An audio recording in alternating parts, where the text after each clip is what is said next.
Hello guys, how you doing? This is Kinesiology 234 and this is an overview regarding public speaking versus one-on-one interactions.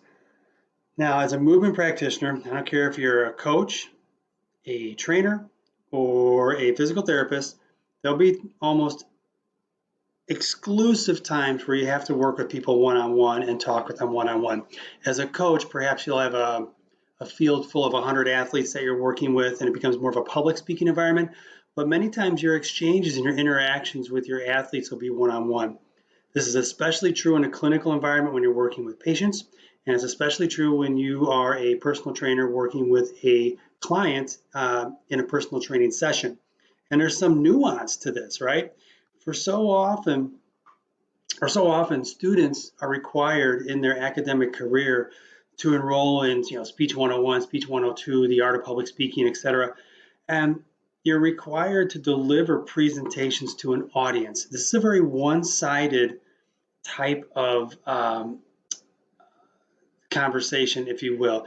In essence, it's a monologue, right? Because you're not exchanging ideas or talking with another person, so it's not a dialogue type of environment. It's a monologue environment, and usually you're presenting some type of persuasive argument, providing information on a specific topic, but it's not as though there's a give and take and exchange of conversation that's found there. And the person who's standing in front of the class, although it can be very intimidating to be in front of 20 people and give a presentation, that person is in control of the environment. And that's kind of a nuanced little point that does spill over into the one-on-one. Now, when you have a dialogue situation, when you meet with a client, there's an exchange. You're asking questions, you're receiving answers, you're finding out more about your client, you're trying to find out how to help them best. And there's a skill to this that requires the ability to ask questions at the right time, and be able just to shut up and listen. So good communication skills require the caveat that the person understands that there is good listening skills involved as well, because you're asking this person to lay out part of their medical history. And as we've talked about in other presentations, many times these can be things that are highly emotional and things that are rooted in emotional and psychological that cause a behavioral issue. And so here you are, you're asking them questions, very specific questions regarding their health history, how they got to the point where they are now, and how they want to make change. If you're going to spend the time to ask them the questions, you best spend the time to get to listen to their answer. And as you do this, you have to be very comfortable understanding that you're sitting across the table from that other person. I don't care if they're a CEO, I don't care if they're a vice president of operations. They're looking at you to be the content expert. And in essence, you're the one who should be leading the conversation. Much like when you do your presentation in Speech 101 and you're standing before the class and you control the content and you can control the conversation, you have to have mastery in the process of being able to ask the right questions and take people down a conversation tree to get to the answers that will best help that person. And again, it's an art. It doesn't happen with just one presentation here, one exchange. It takes time and practice. So you have to just realize you have to be an active participant in that conversation and be comfortable with asking questions and being able to be comfortable with zipping your mouth and listening. So, the old joke is you have one mouth, two ears for a reason, and it's true. It's very true in this situation. You have to be comfortable with asking a question and letting the other person answer. It might require a pregnant pause like you just heard there of a couple of seconds to let the person think, formulate, and then respond. Don't trample on that other person's answer. If you ask a question with purpose. It's because you want the answer, and you want the answer to best help your client. So give them the chance to respond. Some techniques that are very important, and you can Google this and find this in a second, for active listening skills, right? So you're not just sitting there passively listening and just kind of checking out the conversation. Your body language matters, how you're sitting at the table matters. Are you emulating the person, mirroring their behaviors? Are you leaning into the conversation with your elbows onto the table? Are you leaning back with your legs crossed and your arms crossed across your chest? Those are all body language cues that you're throwing off to your potential client, and your client will throw those body language clues to you as well, those nonverbal cues. So you'd like to have strong eye contact. I can't stress this enough. If you can get a health history questionnaire before, and you can read through it and distill it and understand maybe 4 points on that health history, and you don't have to read from the health history questionnaire while you're talking with that person, meaning that person staring at the top of your head the whole time, that provides a very, very strong message that you took the time to be acquainted with their case and to understand them before they got to the table. And you've been able to formulate conversation points based off of that document, and you don't have to rely on staring at that document. We'll practice this in class. We'll give you a sheet with 4 or 5 points, and you'll have to talk about those 4 or 5 points without looking at the document. This is very important, right? You see somebody walk behind as you're going through an initial consultation, and it's a friend of yours and they wave to you, you got to be rude and not wave back. Got to do it. And you have to be in the moment at the table with that person one-on-one. You can't be distracted by things outside of that environment. That table conversation is critically important to building the relationship process, and that person has to know you're there and in the moment and not distracted by outside things. The nonverbal affirmation can be something as simple as a head nod, maybe a shift of body weight, or even like just a tilt of the head in the right way to show that you are actually listening. Verbal affirmations are like, okay, got it. Yeah, oh my God, I've been through that. I understand. And you're many times not providing sympathy, but you're providing empathy, and there's a difference.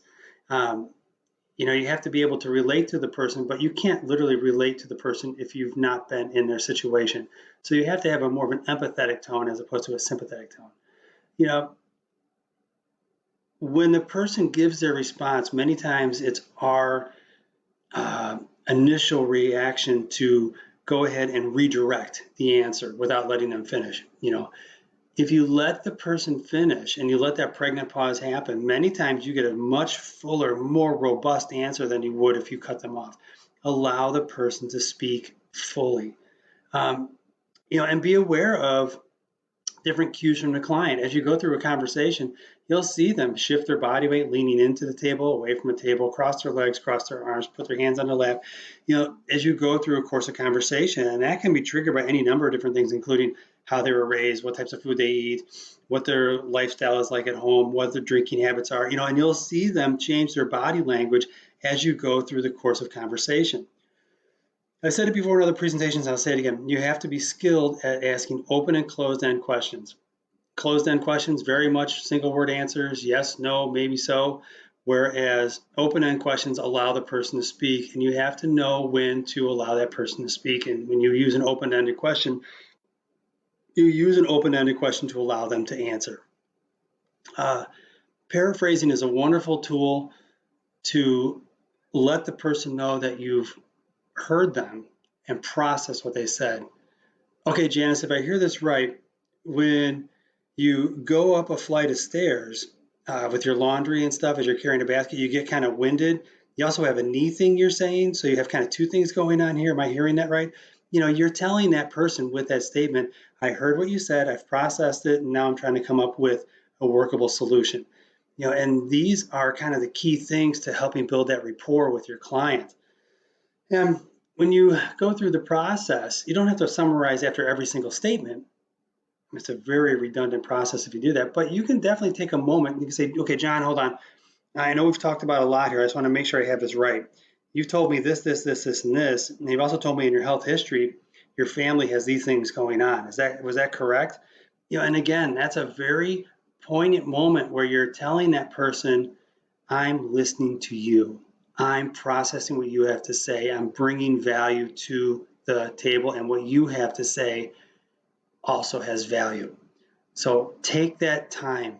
It's valuable. It may only take a couple seconds, but believe me, it's valuable when you show that you're actively listening and engaged in the process.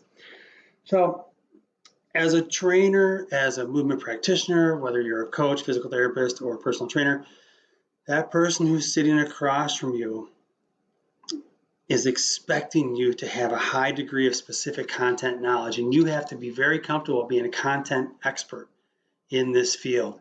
And as a result, the implication to that is you're the one leading the conversation.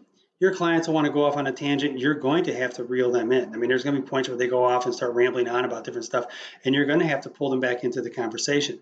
So you're the content expert. You're the one leading the conversation. You do so through skillful questions and skillful listening to answers. And the questions can be open-ended or closed-ended. So I've had this where clients were just like pulling teeth. Nope, yep, nope, fine. You know, like you think they're being interrogated, and they just won't answer any questions. Only give you name, rank, and serial number. And it sometimes with these individuals, they clam up at the table, but they open up when they start working out. And as you start working out, you know, it's a very, very mild workout, and the person starts to mention something. Oh man, my chest is a little bit tight. You know, like, oh boy, my mother had a heart attack when she was 47. You're like, well, Janice, that probably would be a good idea to tell me that at the table. But for some people, being at the table and just meeting you for the first time can be a little bit too intimate, and it can also be a little bit too intimidating. And so it takes a little bit of time for them to open up. And there's a quirky saying, and it holds true, that motion creates emotion. And many times, once you start moving somebody around, that movement kind of fosters and stirs up a little bit of an emotional response, and it allows them to speak more freely and more comfortable, and they kind of start to come out of their shell a little bit. But I've had people who have been 3 sessions in pull me aside and say, oh, you know what, Adrian, I had this, and this going on in my family. Is this something to worry about? You're like, oh, Jesus, you probably should have told me that. Or, you know, I had knee surgery 2 years ago. What do you think? Is it something maybe might be causing a hip problem on my left side because of the surgery on my right? You know, and these are things that sometimes creep up ex post facto, kind of after the fact. So even though you've left the table, and this is another important part, you still have every right to probe and ask questions as you go through your sessions. John, I see you kind of limping a little bit on that right side. What's going on? Oh, you know, that's my knee surgery I had 2 years ago. Oh, okay, John, that probably is a good conversation point. Maybe we should start with that today. You know, and that could be 6 sessions in to a personal training program. And I've had that happen. So even though you've left the table, you still have the right to probe and ask questions. All right, guys. With that, this is the foundational portion of this. As you go ahead and build your skill set and work with clients, you'll get better and better and better at working with clients one-on-one. But the key takeaway here is you're the content expert. You're the one in control of conversation. You need to be comfortable enough to be able to do so. With that, guys, I'm signing off. Have a good one.